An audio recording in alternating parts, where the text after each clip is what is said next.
average, with a very unique self-sustainable model that provides livelihoods and supports the small farmers, the landless farmers, some 8 crore of them, eliminating the middlemen, giving them a regular source of income, and where women have been the key drivers of growth. They have been the main change makers in this sustainable model, and we stand so very proud of this cooperative model of the dairy sector. But then, ladies and gentlemen, further, we all agree that world over, we all struggling to maintain a balance on 3 important dimensions of sustainability, that of economic, environment, and social sustainability.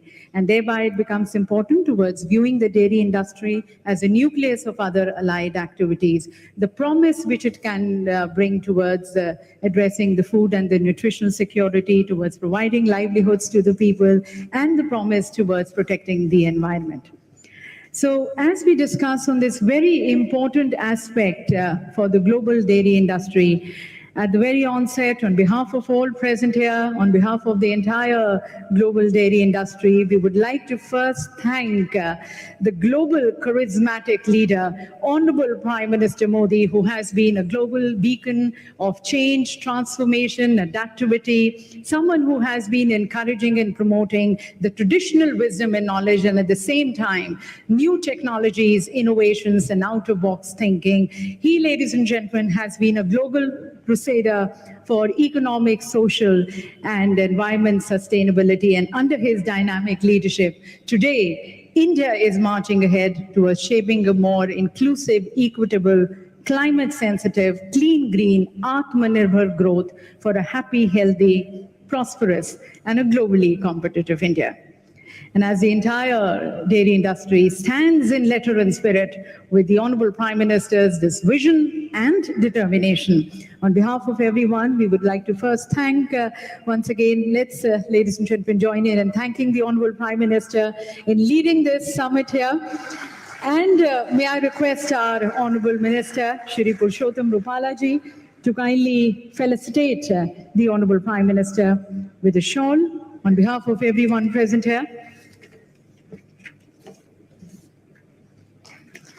And presenting this very special memento to the Honorable Prime Minister. This memento, ladies and gentlemen, is of the Iron Man of India, Sardar Vallabhbhai Patel, who set India on the Milky Way. In fact, he advocated the farmers for setting up the cooperatives, and the cooperatives setting up their plants. The seeds which he sowed, we are reaping the fruits today. So let's begin, ladies and gentlemen, this summit as per our Indian traditions and customs by invoking the blessings of the Supreme Power. And for that, we have the 4 students from Gurukul who are going to be rendering the Swasti Vachan.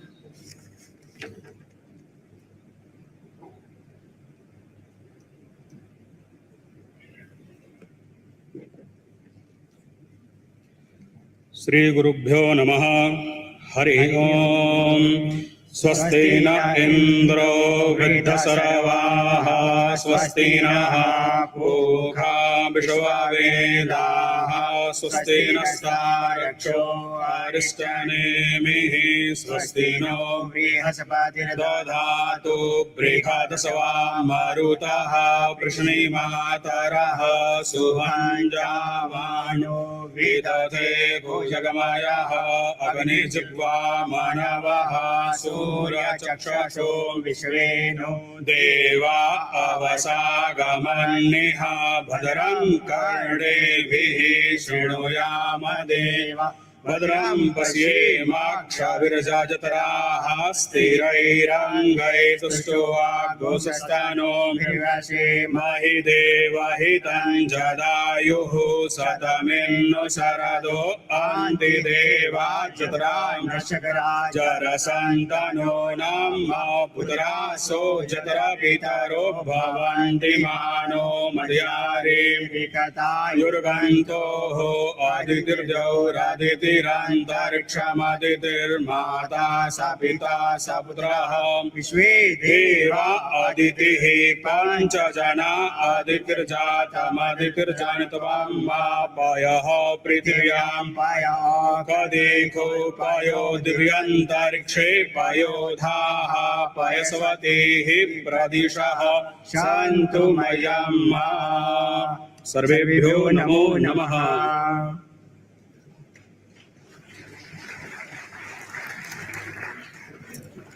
Thank you for this auspicious beginning and infusing so much of positive energy with the air. A prayer towards wishing everyone's peace and prosperity. And ladies and gentlemen, as you are aware, the International Dairy Federation is headquartered in Brussels. It was established in the year 1903, and it has been the leading source of all technical and scientific information to the various stakeholders across the value chain of the global dairy sector. This is an annual conference which they have been organizing, and as we thank them for choosing this year India as the host, we are really grateful and delighted to have the president of IDF joining us, Mr. Cristiano Brazel, especially joining us from Brussels. So as once again thanking him, I now invite him for his words of welcome and his opening remarks. Mr. Cristiano Brazel, President, IDF.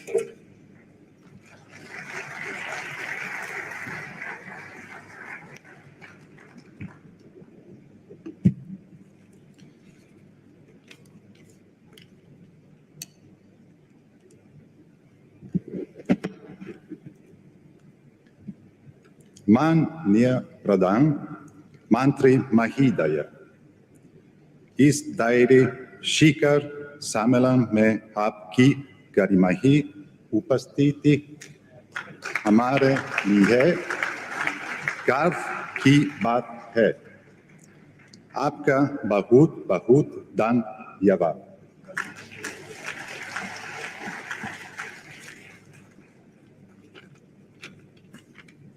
Honorable Prime Minister Shri Narendra Modi Ji, Chief Ministers Shri Yogi Ji and Shri Bhupendra Patel Ji, Union Minister of Fisheries, Animal Husbandry and Dairy Shri Parshata Rupala,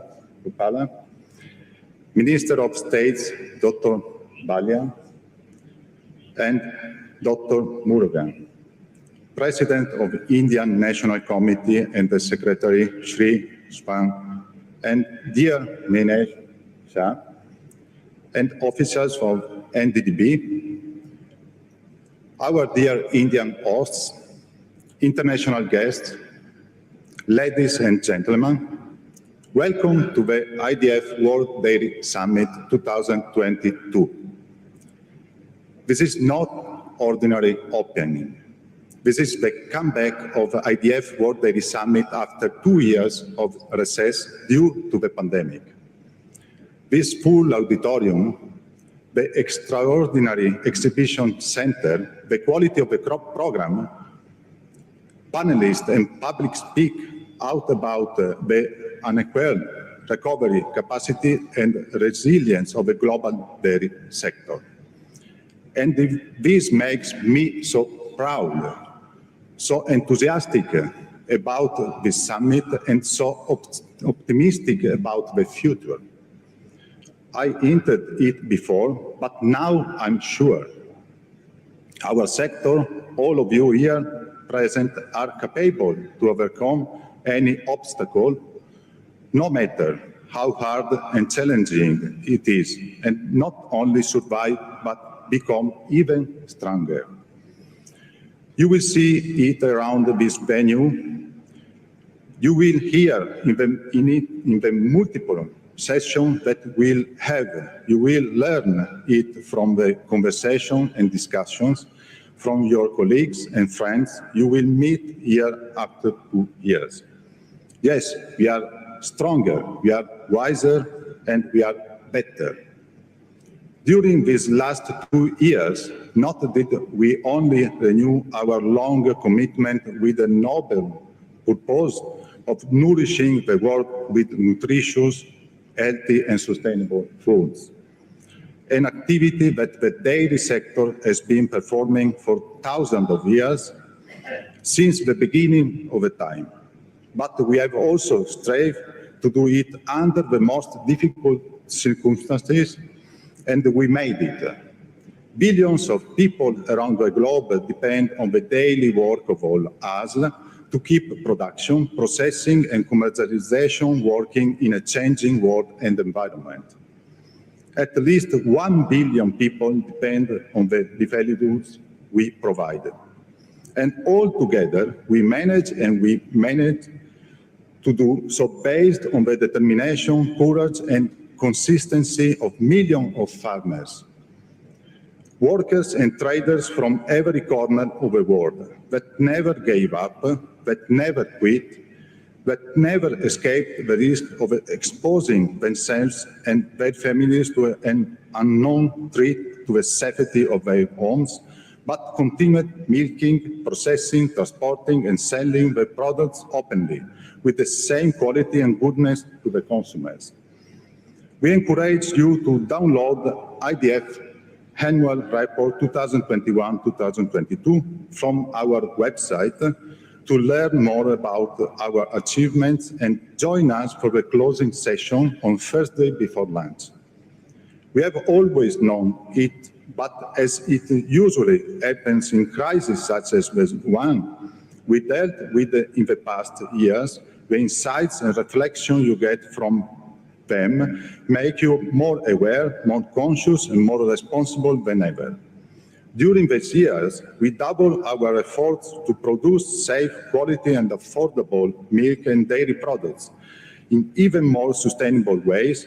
We assumed new commitments in terms of carbon footprint and greenhouse gas emissions reduction, improving animal welfare and climate action that add up to the Dairy Declaration of Rotterdam, adopted in the World Dairy Summit of Rotterdam 6 years ago. During these challenging 2 years, we launched the Pathways to Dairy Net Zero initiative with Global Dairy Platform and other organizations supported by larger numbers of farmers, processors, and companies from around the world. And we started relevant discussions in multiple forums, such as the UN Sustainable Food System, COP26, and the upcoming COP27. On Thursday, we will launch the revised IDF LCA methodology, the well-recognized tool to calculate greenhouse gas emissions in the dairy sector. IDF is proud to have led and supported the global dairy sector in this fascinating and challenging journey to the future. Everything like you are going to experience during these days is part of that support, that commitment with the global dairy sector that has lasted for the last 190 years and will certainly last many more. As you will see, we are already managing and building the future of dairy. In the next few days, you will be inspired by leaders, farmers, and experts. We invite you to attend at the end of the day the IDF Dairy Innovation Hour ceremony. Dairy is part of a sustainable diet and food system. As former UN Secretary Ban Ki-moon said at the IDF World Dairy Summit 2018 in Daejeon, South Korea, milk is perfection. Milk is a complete food and rich source of important nutrients such as proteins, carbohydrates, vitamins, and minerals in biologically available forms. And dairying provides livelihood and economic resilience to millions of people across the world. At the same time, the dairy sector is an essential contributor to the UN Sustainable Development Goals. We are so happy to be in India for this year's summit. Personally, also, I am really happy, considering that India is the largest producer of milk and considering the important role of milk in India, culture and economy. It makes perfect sense to bring our worldwide dairy community here for this timely learning and networking event. I would like to finish by thanking the National Dairy Development Board of India and the organizing committee, as well as to all the people that worked for almost a year for the fantastic job they have done in making this World Dairy Summit possible, the greatest annual event of the global dairy community. I also would like to extend a big thanks to all the people of the National Capital Region of Delhi and India for their hospitality. Honorable Prime Minister, Minister and authorities, members of the organizing committee and all participants in the summit, enjoy the summit, enjoy dairy.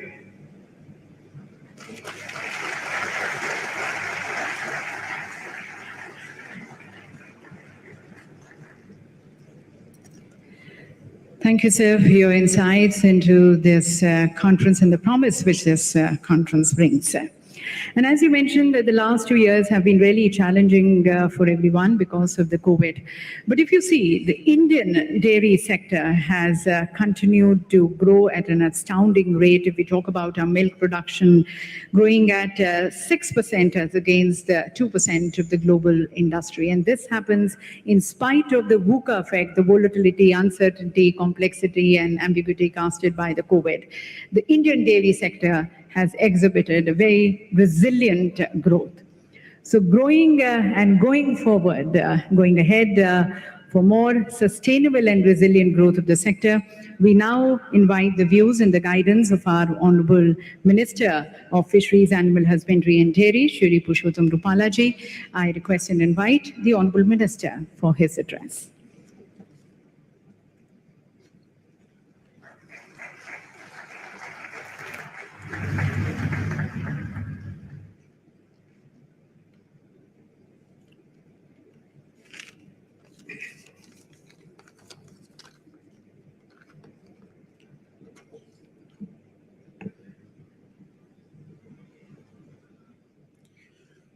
आदरणीय प्रधानमंत्री श्री नरेंद्र मोदी जी, आपका मैं तहे दिल से स्वागत करता हूं इस वर्ल्ड समिट में। वर्ल्ड डेयरी समिट 2022 48 साल के बाद भारत में आयोजित हो रहा है और वर्ल्ड समिट में विश्व के सबसे लोकप्रिय नेता के रूप में हमारे प्रधानमंत्री श्री इस कार्यक्रम में मौजूद है। ये वर्ल्ड स्तर के मेले के लिए बहुत ही एक उपयुक्त संदेश आज यहाँ से होने वाला है। मंच पर विराजमान उत्तर प्रदेश के यशस्वी मुख्यमंत्री श्रीमान योगी आदित्यनाथ जी, मंत्रिमंडल में मेरे दोनों सहयोगी डॉक्टर बालियान जी, डॉक्टर मुरुगन जी, हमारे सांसद श्रीमान Sharma ji, world dairy federation के आदरणीय अध्यक्ष ब्राजीलिया, हमारे वर्ल्ड फेडरेशन के डीजी मिसेस कैरोलिना, हमारे सचिव महोदय स्वैन जी, इस सारे कार्यक्रम का आयोजन करने का जिम्मा जिनके कंधों पे हैं, हमारे एनडीडीबी के चेयरमैन श्रीमान मिनेश जी, मंच पर विराजमान हमारे एक और भी सांसद महोदय हैं जो आज सूट पैंट में इधर आए हैं, डेयरी के मालिक के रूप में श्रीमान सागर जी, और सभी हमारे गणमान्य अतिथि and all the delegates from the abroad, I welcome all you from bottom of my heart. आप सभी का स्वागत है। आदरणीय प्रधानमंत्री जी, एक करीबन 50 साल के बाद जब समिट हो रहा है और जब 1974 में ये समिट यहाँ हुआ था, तब हमारा दूध का प्रोडक्शन 23 मिलियन था। और आज जब हम इस समिट को कर रहे हैं तो 220 मिलियन टन यानी कि 10 गुना दूध की वृद्धि।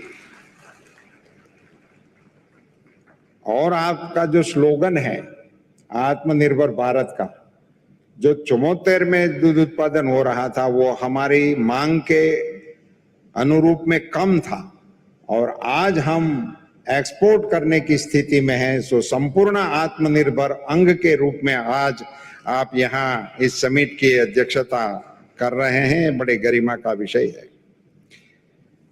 सब इस डेयरी का थीम है dairy for nutrition and livelihood. Nutrition के लिए और रोजगारी के लिए, अपनी चलाने के लिए, अपना जीवन यापन चलाने के लिए डेयरी का क्या प्रयोजन है, उसी पर ये थीम पर ये समिट का आयोजन किया गया है। मैं आपकी जानकारी के लिए बताना चाहूंगा सर, इसमें 24 जैसे सेशन होंगे जिसमें अलग अलग एक्सपर्टीज के द्वारा मार्गदर्शन दिया जाएगा, पैनल डिस्कशन होगा। 156 लोग इसमें अपनी बात रखेंगे, 156 लोग अपनी बात रखेंगे। इसमें से 89 लोग एब्रोड से आने वाले हैं, वो अपना विषय यहाँ रखेंगे। इसके जरिए मैं ये जताना चाहता हूं कि हमारे देश के जो डेलीगेट्स हैं, हमारे जो फार्मर्स हैं, उनको इन सारे एक्सपर्टीज के साथ अपनी बात को साझा करने का, समझने का, इंटरनेशनल गुड प्रैक्टिसेस को देखने का, समझने का बहुत सुंदर अवसर इस समिट के द्वारा हम मिल रहे हैं। हमारे देश में 8 करोड़ परिवार इस बिजनेस के साथ जुड़े हुए हैं, जो दूध उत्पादन के साथ जुड़े हुए हैं। हमारे देश में जो दूध उत्पादन होता है उसका मूल्य है 9.5 लाख करोड़। इतने मूल्य का दूध उत्पादन हम कर रहे हैं। मुझे सिर्फ इस अवसर का मौका लेते हुए ये जरूर बताना है कि आजादी के बाद हमारे देश के पशुपालन क्षेत्र को हमारे विजनरी प्रधानमंत्री श्री मोदी जी के द्वारा जो ऐतिहासिक गिफ्ट दी गई है, एक तो इस विभाग को स्वतंत्र बना दिए, स्वतंत्र बनाकर 3 गुना बजट एलोकेशन कर दिया। ये विभाग के तौर पे हुआ, मगर देश के पशुपालन क्षेत्र में पूरे देश के पशुपालकों के लिए मोबाइल वेटरनरी यूनिट 4000 मंजूर करके भारत सरकार की ओर से देश के पशुओं की हेल्थ के लिए सबसे बड़ा इंटरवेंशन हमारे प्रधानमंत्री जी की ओर से हुआ।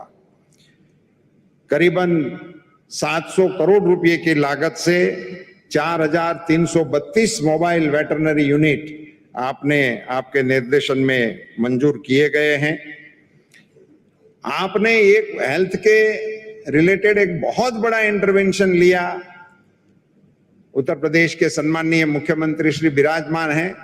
आपने 11 सितंबर 19 को मथुरा से पूरे देश के पशुओं को वैक्सीनेशन कराने का भारत सरकार के खर्चे से ऐलान किया था। एक बहुत बड़ा इंटरवेंशन आपकी ओर से हो गया और 13,000 करोड़ रुपए की मातबर राशि का भी एलोकेशन आपने इसके लिए किया है।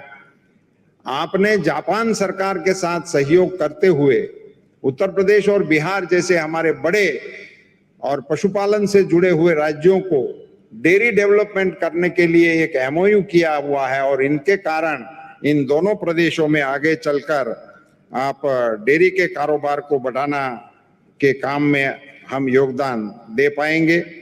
मुझे ये बताते हुए बहुत ही खुशी हो रही है सर कि इस डेयरी सेक्टर और कृषि सेक्टर को आपने जिस प्रकार से आगे बढ़ाया है और आज आपकी गरिमामय उपस्थिति से पूरे विश्व में इस डेयरी का मैसेज जब देने वाले हैं, तब मैं एक छोटी सी बात बताना चाहूंगा कि डेयरी की जब भी चर्चा होती है तो उसमें दूध ही आता है। दूध और दूध के रिलेटेड और चीज, माखन, घी वगैरह की बात होती है। अब आपके नेतृत्व में और आपके विजनरी मार्गदर्शन में गोबर में से भी प्रोडक्टिविटी करके, गोबर को भी क्रय करके उसका भी आमदनी किसानों को कैसे मिले, इनके लिए गोवर्धन योजना भारत में पहली बार आपके नेतृत्व में चल पड़ी है। और मैं बताते हुए बड़ा हर्ष हो रहा है कि अगली हमारे डेयरियों की जब एजीएम होगी तो उसमें दूध की आय के साथ साथ गोबर की आय का जिक्र भी होना शुरू हो जाएगा। मैं पिछले पखवाड़े हमारे गुजरात की एक बनास डेयरी के एजीएम में गया था, तो वहां जिक्र हुआ था कि उन्होंने 1 करोड़ रुपए का गोबर खरीद करके कार्यक्रम को शुरू भी कर दिया है। सो दूध और गोबर दोनों को मिलाकर जब इसकी अर्थतंत्र पे इफेक्ट होगी तो मेरा नम्र ये मानना है कि देश की अर्थतंत्र को एक बहुत बल देने वाला कार्यक्रम होगा। सर, आज के कार्यक्रम को लेकर आपके एक प्रशंसक ने मुझे कुछ पंक्तियां भेजी है, ये पढ़कर मैं अपने वक्तव्य को विराम देना चाहूंगा। उन्होंने कहा है, हिस्ट्री में have made prime ministers but here is history making prime minister. उनकी बात बस ऐसी ही है कि सब कुछ हो गया है, ऐसी बात नहीं। उनकी बात बस ऐसी ही है कि सब कुछ हो गया है, ऐसी बात नहीं। खुशियों के कारनामे होते रहेंगे, ये बात है। फासले बहुत कम हैं, ऐसी बात नहीं। फासले बहुत कम हैं, ऐसी बात नहीं। वक्त वक्त पे मिलते रहेंगे, ये बात है। कंधे पे बोझ नहीं है, ऐसी बात नहीं। आत्मनिर्भर बनते जाएंगे, ये बात है। हम बार बार वार करेंगे, ऐसी बात नहीं, मगर दुश्मन डरते रहेंगे, ये बात है। राजा को नहीं प्रजा को माना, सिर्फ ऐसी बात नहीं। कर्तव्य पथ पर चलते रहेंगे, ये बात है। ये पंक्तियां आपको समर्पित करते हुए, आपके नेतृत्व में जब भारत का अर्थतंत्र 6वीं पायदान से आगे बढ़कर 5वीं पायदान पर इंग्लैंड को पीछे रखते हुए विश्व के अर्थतंत्र के समक्ष एक बहुत ही शक्तिशाली अर्थतंत्र के रूप में उभर रहा है, आपके नेतृत्व में देश और दुनिया को भी मार्गदर्शन मिलता रहेगा। इन्हीं शब्दों के साथ पुनश्च आदरणीय प्रधानमंत्री जी का, उत्तर प्रदेश के सम्माननीय मुख्यमंत्री जी का और मंच पर विराजमान सभी महानुभावों का और आप सभी का तहे दिल से स्वागत है। धन्यवाद। जय Hind.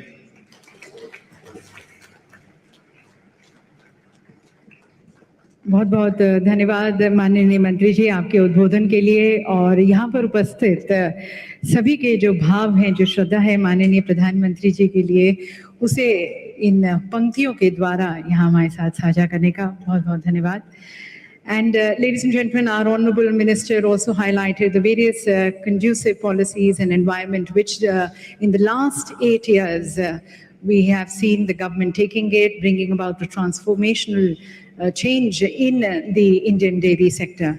And this year we are celebrating 75 years of our independence, Azadi Ka Amrit Mahotsav. In the last 75 years, if we see, we have been able to really cast impressive footprints and real massive footprints in the dairy sector. So we would now like to share with you and showcase this outstandingly remarkable and inspiring, transformational and progressive journey of the Indian dairy sector through a short film.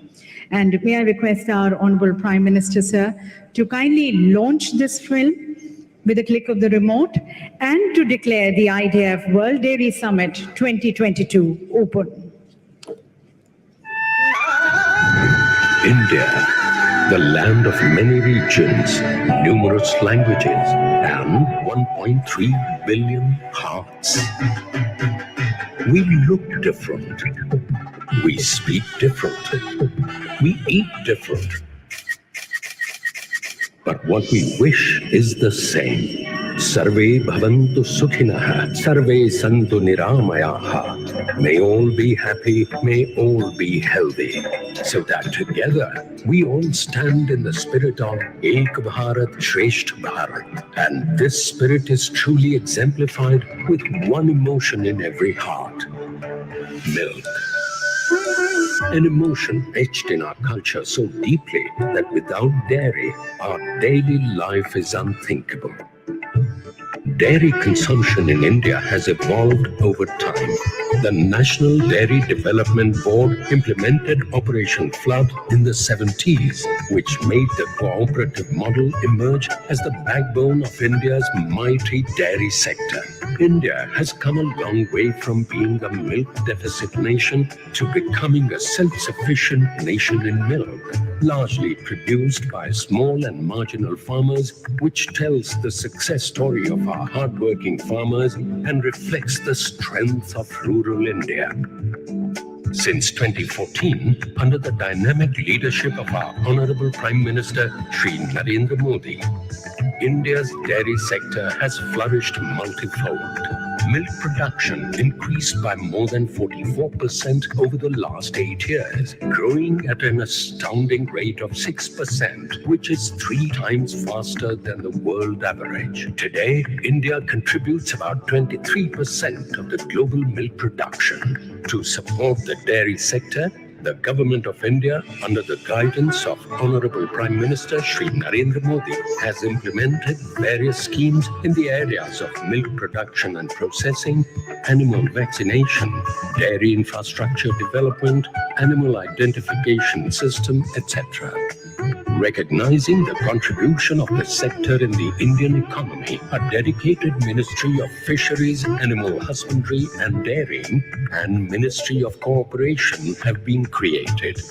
India's Nari Shakti and the dairy sector flourished hand in hand, helping over 60 lakh women milk farmers of the country to achieve economic independence and secure the future for the next generation. Through innovation and transformation, dairy found its multiple forms with products like ice creams, sweets, chocolates, ghee, and paneer. Dairy added delight and nutrition to the lives of many. Now, India is all set to further expand the growth in milk production over the next decade. This could pave a way to ramp up exports. The government is setting up village-level dairy infrastructure under a national action plan on dairy development to increase the share of organized milk handling. Concentrated efforts are being made in the areas like smart animal management, digitalization, traceability, and economizing dung by promoting manure management. So, milk flowed over the years has different emotions. It's the hope for every Indian farmer. It's the nutritional delight of every Indian home. It's an emotion called milk. And that's why 100 million dairy farmers thank our Honorable Prime Minister for inaugurating the International Dairy Federation World Dairy Summit 2022. Come, let's raise a toast with a glass full of emotions, a glass full of milk.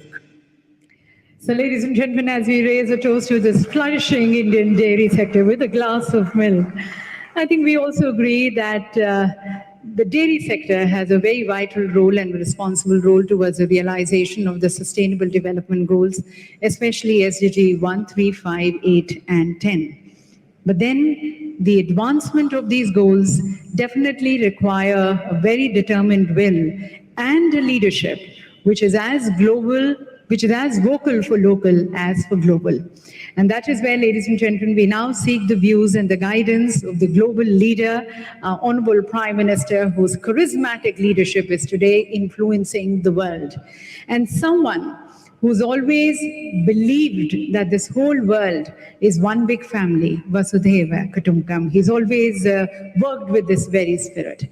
And that is the reason the views and the expressions, the progressive guidance of his today stands equally important to the Indian global sector as to the global dairy sector. So once again, as I thank Honorable Prime Minister on behalf of everyone present here, I now request Honorable Prime Minister Modi ji for his inaugural address.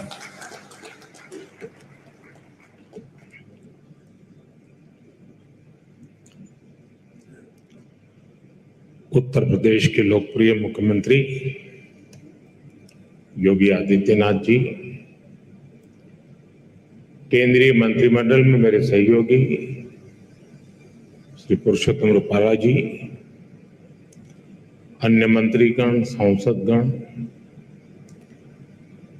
International dairy federation के अध्यक्ष pre बजाले जी, IDF के DG Caroline Hemant जी, यहाँ उपस्थित अन्य महानुभावी, देवी और सज्जनों, मुझे खुशी है कि आज डेयरी सेक्टर के दुनिया भर के एक्सपर्ट्स और इनोवेटर्स भारत में एकजुट हुए हैं। मैं वर्ल्ड डेयरी समिट में अलग अलग देशों में, अलग अलग देशों से आए हुए सभी महानुभावों का भारत के कोटि कोटि पशुओं की तरफ से, भारत के कोटि कोटि नागरिकों की तरफ से, भारत सरकार की तरफ से हृदय से बहुत बहुत स्वागत करता हूं। डेयरी सेक्टर का सामर्थ्य ना सिर्फ ग्रामीण अर्थव्यवस्था को गति देता है, बल्कि ये दुनिया भर में करोड़ों लोगों की आजीविका का भी प्रमुख साधन है। मुझे विश्वास है ये समिट आइडियाज, टेक्नोलॉजी, एक्सपर्टाइज और डेयरी सेक्टर से जुड़ी परंपराओं के स्तर पर एक दूसरे की जानकारी बढ़ाने और एक दूसरे से सीखने में बहुत बड़ी भूमिका निभाएगी। साथियों, आज का यह आयोजन ऐसे समय में हो रहा है जब भारत ने अपनी आजादी के 75 वर्ष पूरे किए हैं। ये भी संयोग है कि आज के इस आयोजन से भारत के 75 लाख से ज्यादा डेयरी किसान भी टेक्नोलॉजी के माध्यम से इस कार्यक्रम में हमारे साथ जुड़े हुए हैं। इस तरह की समिट के लिए और उसमें लास्ट माइल बेनिफिशियरी हमारे ऐसे ही किसान भाई बहन होते हैं। मैं वर्ल्ड डेयरी समिट में अपने किसान साथियों का भी स्वागत करता हूं, उनका अभिनंदन करता हूं। साथियों, पशुधन और दूध से जुड़े व्यवसाय भारत की हजारों वर्ष पुरानी संस्कृति का अभिन्न हिस्सा रहा है। हमारी इस विरासत ने भारत के डेयरी सेक्टर को कुछ विशेषताओं से सशक्त कर दिया है।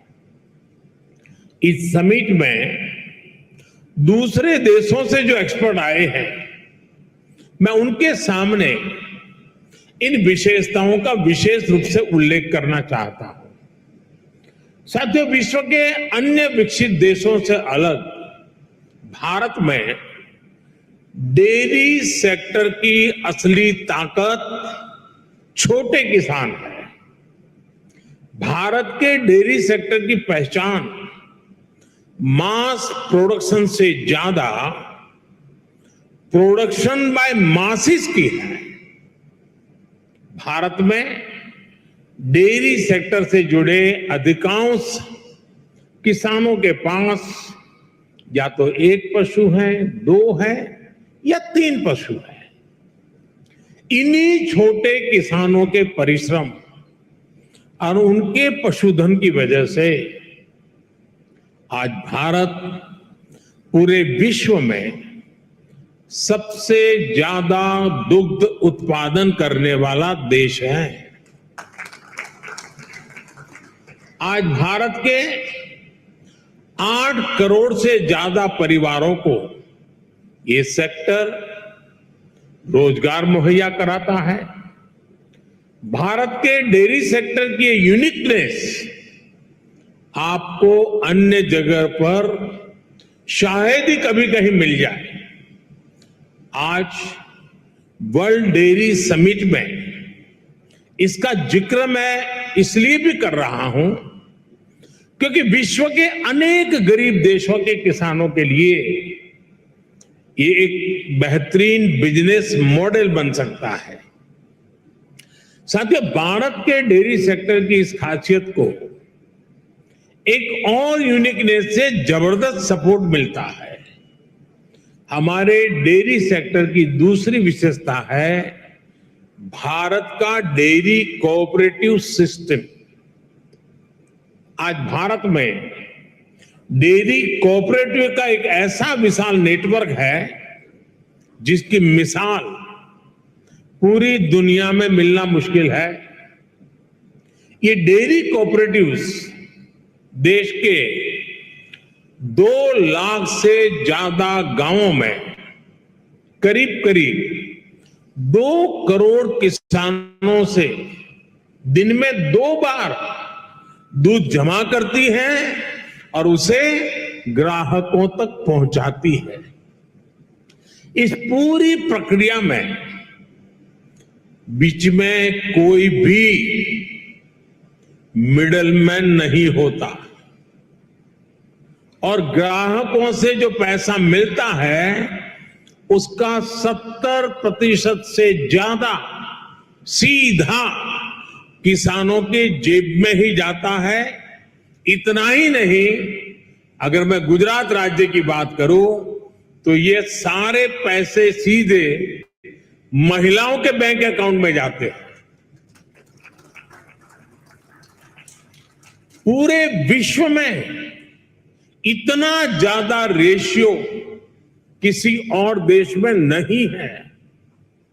अब तो भारत में हो रही डिजिटल क्रांति की वजह से डेयरी सेक्टर में ज्यादातर लेन देन बहुत तेजी गति से होने लगी है। मैं समझता हूं भारत की डेयरी कोऑपरेटिव्स की स्टडी, उनके बारे में जानकारी, डेयरी सेक्टर में डेवलप किया गया डिजिटल पेमेंट सिस्टम दुनिया के बहुत से देशों के किसानों के बहुत काम आ सकता है। इसलिए भारत के डेयरी सेक्टर की एक और बड़ी ताकत है, एक और यूनिकनेस है हमारी इंडिजिनस स्पीशीज। भारत के पास गायों की, भैंसों की जो स्थानीय ब्रीड है वो कठिन से कठिन मौसम में भी सरवाइव करने के लिए जानी जाती है। मैं आपको गुजरात की बन्नी भैंस का उदाहरण देना चाहूंगा। ये बन्नी भैंस कच्छ के रेगिस्तान और वहां की परिस्थितियों से ऐसी घुल मिल गई है कि देखकर कई बार हैरानी होती है। दिन में बहुत ही भयंकर धूप होती है, बहुत गर्मी होती है, कड़क धूप होती है। इसलिए ये बन्नी भैंस रात के कम तापमान में घास चरने के लिए निकलती है। विदेश से आए हमारे साथी ये जानकर के भी चौंक जाएंगे कि उस समय बन्नी भैंस के साथ कोई उसका पालक, उसका किसान उसके साथ नहीं होता है। वो गांव के पास बने चारगांव में खुद ही जाती है। रेगिस्तान में पानी कम होता है, इसलिए बहुत कम पानी में भी बन्नी भैंस का काम चल जाता है। बन्नी भैंस रात में 10-10, 15-15 किलोमीटर दूर जाकर घास चरने के बाद भी सुबह अपने आप खुद घर चली आती है। ऐसा बहुत कम सुनने में आता है कि किसी की बन्नी भैंस खो गई हो या गलत घर में चली गई हो। मैंने आपको सिर्फ बन्नी भैंस का ही उदाहरण दिया है, लेकिन भारत में मुर्रा, मेसाना, जाफराबादी, नीली रवि, पंढरपुरी जैसी अनेक जात नस्लें भैंस की आज भी अपने अपने तरीके से विकसित हो रही है। इसी तरह गाय हो, उसमें गीर गाय, सहीवाल, राठी, कांकरेज, थार पारकर, हरियाणा, ऐसी ही कितनी गाय की नस्लें हैं जो भारत के डेयरी सेक्टर को यूनिक बनाती है। भारतीय नस्ल के ये ज्यादातर पशु क्लाइमेट कंफर्टेबल भी होते हैं और उतने ही एडजस्टिंग भी। साथियों, अभी तक मैंने आपको भारत के डेयरी सेक्टर की 3 यूनिकनेस बताई है जो इसकी पहचान है। छोटे किसानों की शक्ति, कोऑपरेटिव की शक्ति और भारतीय नस्ले पशुओं की शक्ति मिलकर एक अलग ही ताकत बनती है। लेकिन भारत के डेयरी सेक्टर की एक चौथी यूनिकनेस भी है जिसकी उतनी चर्चा नहीं हो पाती, जिसको उतना रिकग्निशन नहीं मिल पाता। विदेश से आए हमारे मेहमान संभवतः ये जानकर के हैरान हो जाएंगे कि भारत के डेयरी सेक्टर में विमेन पावर 70% वर्कफोर्स का प्रतिनिधित्व करती है। भारत के डेयरी सेक्टर की असली कर्णधार विमेन्स हैं, महिलाएं हैं। इतना ही नहीं, भारत के डेयरी कोऑपरेटिव्स में भी 1/3 से ज्यादा सदस्य महिलाएं ही हैं। आप अंदाजा लगा सकते हैं, भारत में जो डेयरी सेक्टर 8.5 लाख करोड़ रुपए का है, जिसकी वैल्यू धान और गेहूं के कुल प्रोडक्शन से भी ज्यादा है, उसकी ड्राइविंग फोर्स भारत के ग्रामीण क्षेत्र में रहने वाली महिलाएं हैं, हमारी माताएं हैं, हमारी बेटियां हैं। मैं वर्ल्ड डेयरी समिट से जुड़ी सभी महानुभावों से भारत की नारी शक्ति की इस भूमिका को रिकॉग्नाइज करने, इसे विभिन्न वर्ल्ड प्लेटफॉर्म्स पर ले जाने का भी मैं आग्रह करूंगा। साथियों, 2014 के बाद से हमारी सरकार ने भारत के डेयरी सेक्टर के सामर्थ्य को बढ़ाने के लिए निरंतर काम किया है। आज इसका परिणाम मिल्क प्रोडक्शन से लेकर किसानों की बड़ी आय में भी नजर आ रहा है। 2014 में भारत में 146 मिलियन टन दूध का उत्पादन होता था।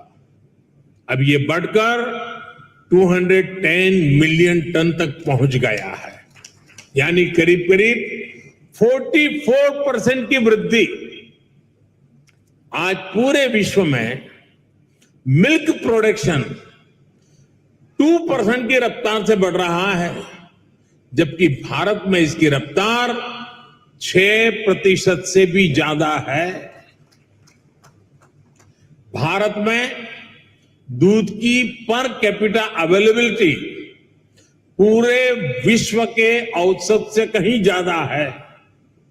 बीते 3-4 वर्षों में ही भारत के छोटे किसानों ने बैंक खातों में हमारी सरकार ने करीब 2 लाख करोड़ रुपए सीधे ट्रांसफर किए हैं।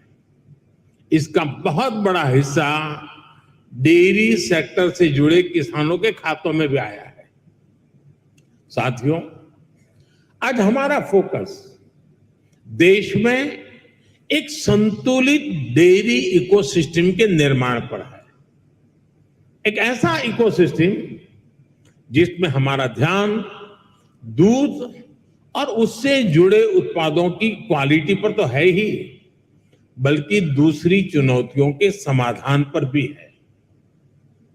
किसान को अतिरिक्त आय, गरीब का सशक्तिकरण, स्वच्छता, केमिकल फ्री खेती, क्लीन एनर्जी और पशुओं की केयर, ये सभी आपस में जुड़े हुए हैं।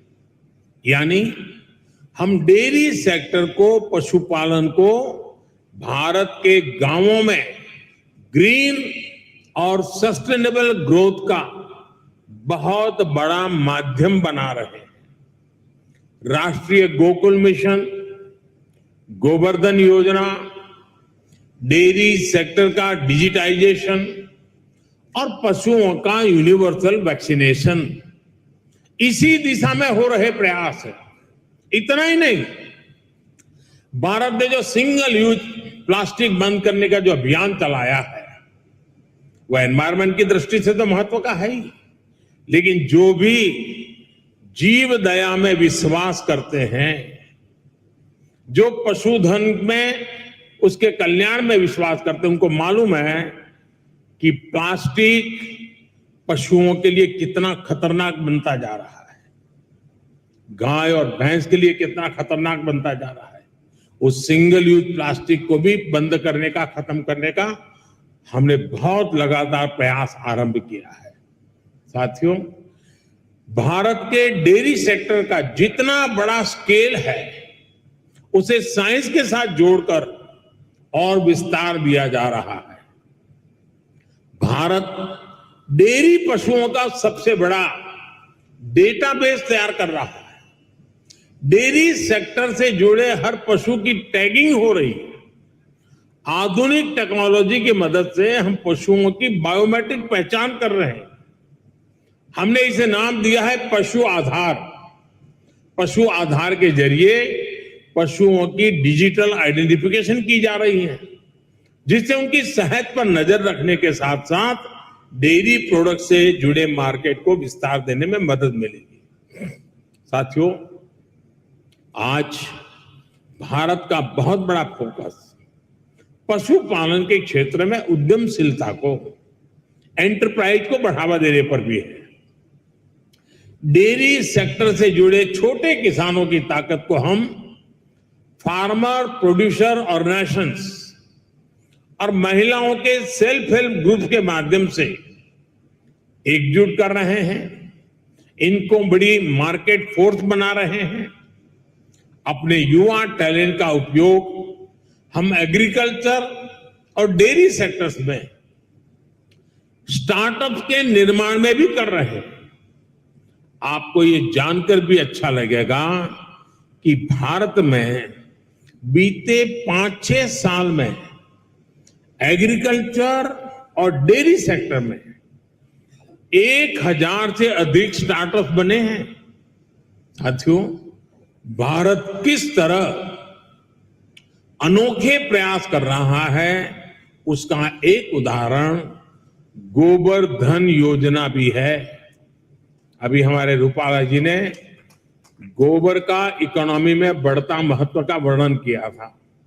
आज भारत में पशुओं के गोबर से बायोगैस और बायो सीएनजी बनाने का एक बहुत बड़ा अभियान चल रहा है। हमारी कोशिश है कि डेयरी प्लांट्स अपनी जरूरत की अधिकतर बिजली गोबर से ही पूरी करें।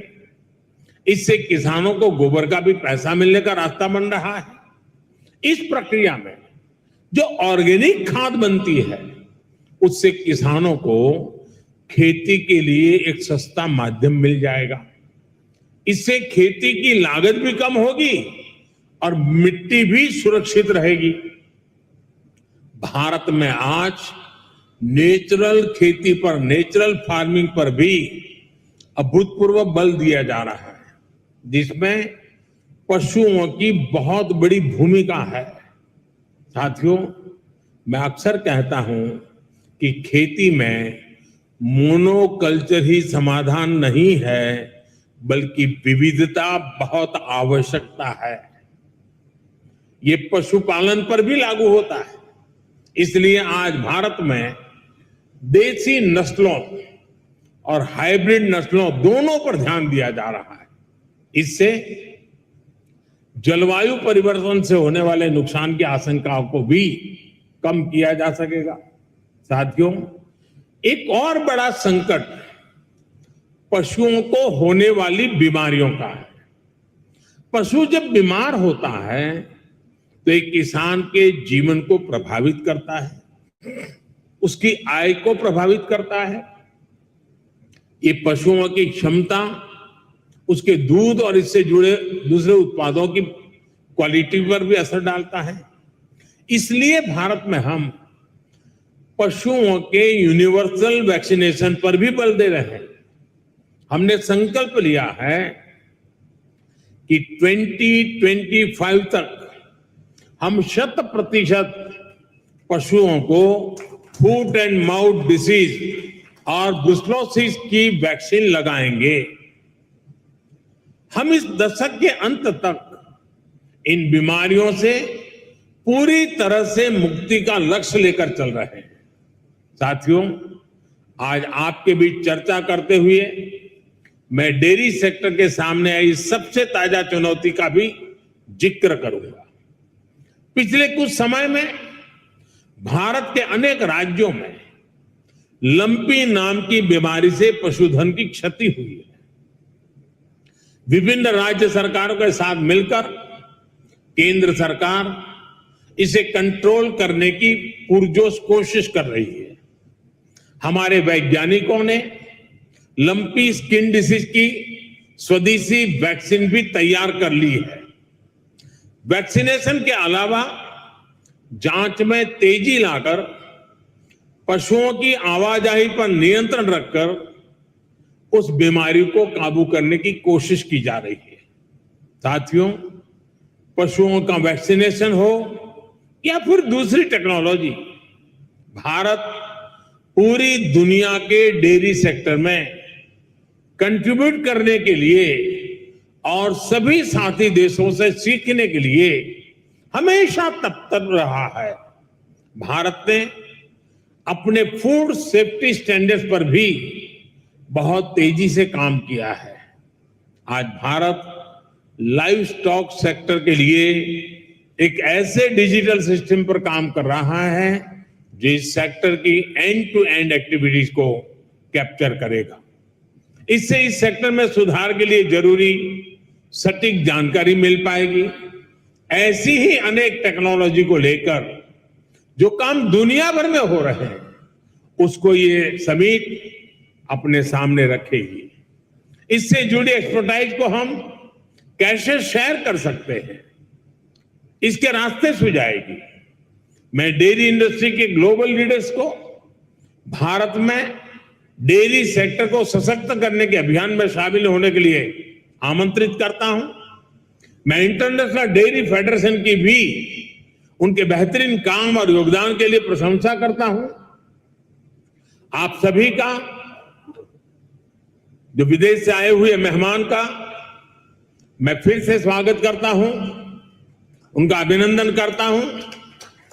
और मैं एक लंबे अरसे के बाद, करीब 5 दशक के बाद भारत को आप सबका स्वागत करने का मौका मिला, आप सबके साथ विचार विमर्श करने का अवसर मिला और यहां से जो मंथन से अमृत निकलेगा, इस हमारे अमृत काल में देश के ग्रामीण जीवन के अर्थतंत्र को विकसित करने में, देश के पशुधन के सामर्थ्य को और मजबूत बनाने में और देश के गरीब से गरीब के सशक्तिकरण में भी बहुत बड़ा योगदान देगा। इसी अपेक्षा और आशा के साथ आप सबका बहुत बहुत आभार, बहुत बहुत शुभकामनाएं। धन्यवाद। Thank you, Honorable Prime Minister, sir, for your very inspiring and motivating address and guiding the entire global dairy industry. Thanking the Honorable Prime Minister for sharing also his experiential views, which comes from his working also at the grassroots level. Ladies and gentlemen, the Honorable Prime Minister shared with us the various initiatives which are being taken by the Government of India towards developing a more sustainable ecosystem for the dairy sector. Also, as he shared his experiential views with us, he guided the entire industry. Look forward for greater collaborations with the other countries, incorporating our traditional wisdom with the new technologies and modernizations. एक बार पुनः माननीय प्रधानमंत्री जी का विशेष रूप से फिर से धन्यवाद करते हुए हम उनका बहुत बहुत धन्यवाद करते हैं अपना कीमती समय हमें देने का, साथ साथ हमारा मार्गदर्शन करने का। आप सुन रहे थे प्रधानमंत्री नरेंद्र मोदी को, जिन्होंने उत्तर प्रदेश के ग्रेटर नोएडा में India expo centre and mart में अंतर्राष्ट्रीय डेयरी सम्मेलन 2022 का अवलोकन किया। साफ तौर पर प्रधानमंत्री ने कई अहम बात